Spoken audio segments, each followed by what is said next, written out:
Scenes of desperation inside a hospital in Italy.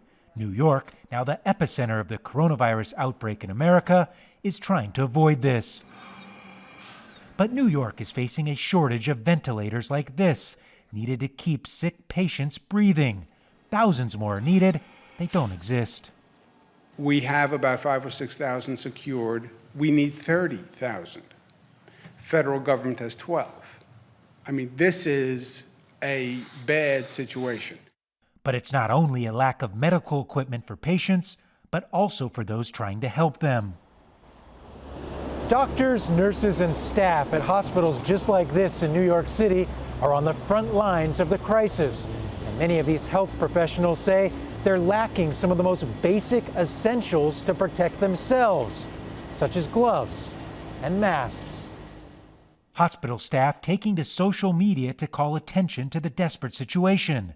This emergency room doctor tweeting, "I'm lucky. I got the last pair of goggles in the ER for today. It's 9 a.m. This doctor had to ask strangers for donations of new masks. I found 2 boxes on my doorstep this morning," she tweeted. "Thank you to whoever you are."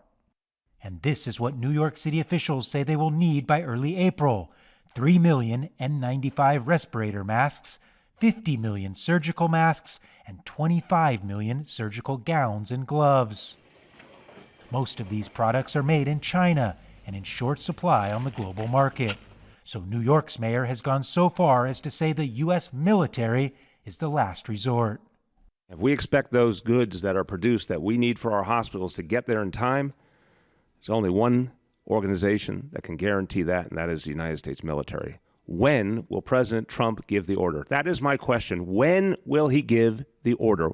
If the supply problem isn't fixed soon, this stark warning. We might get into that terrible ethical problem that the Italians are unfortunately finding themselves in, which is who will live and who will die? Who will get the ventilator? Who will be taken off a ventilator and who will be given it instead?